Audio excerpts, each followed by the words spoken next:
मुंबईसह ठाणे, पालघर, रायगड, कोकणातील जिल्ह्यांना पावसाचा येलो अलर्ट, तर नागरिकांना खबरदारी घेण्याचं आवाहन.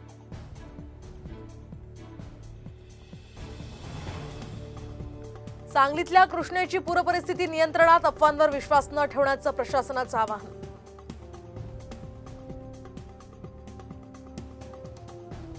तर पूर ओसरल्यानंतर कोल्हापुरात घाणीचं साम्राज्य, नागरिकांना आरोग्याची काळजी घेण्याचं आवाहन. तर कालच्या विश्रांतीनंतर आज सकाळपासून पुन्हा पावसाला सुरुवात.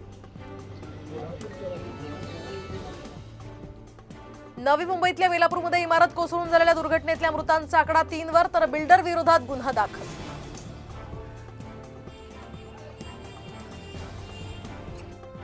विधान परिषदेच्या नवनिर्वाचित आमदारांचा आज शपथविधी, तर उपसभापती डॉक्टर नीलम गोऱ्हे नवनिर्वाचित सदस्यांना देणार शपथ. अंत्यसंस्कारात लाकडांचा वापर टाळा, या राज ठाकरेंच्या वक्तव्यावर नितेश राणेंची टीका. इतर धर्मियांना सल्ले देण्याचं राज ठाकरेंना राणेंचं आवाहन.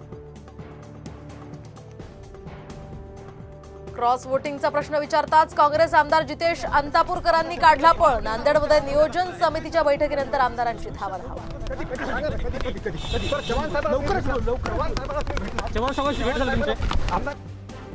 जरांगे आणि फडणवीसांचं भांडण नकली, खायचे दात त्यांचे वेगळे आणि दाखवायचे वेगळे, प्रकाश आंबेडकरांचं मोठं विधान. आज मध्य हार्बर आणि ट्रान्स हार्बर मार्गावर मेगा ब्लॉक. माटुंगा ते मुलुंड दरम्यान सकाळी 11 ते 3 वाजेपर्यंत ब्लॉक, तर 11 ते 4 वाजेपर्यंत पनवेल ते वाशी तसंच ठाण्याच्याही लोकल बंद.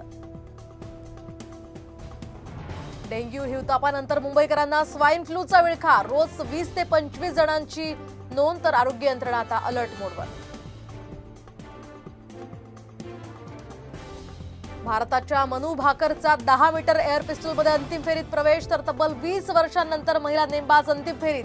मनू भाकरकडून आता पदकाची अपेक्षा. दिल्लीमध्ये कोचिंग क्लासच्या बेसमेंटमध्ये साचलेल्या पाण्यात यूपीएससीच्या 2 विद्यार्थ्यांचा बुडून मृत्यू, तर आणखी काही विद्यार्थी अडकल्याचीही भीती.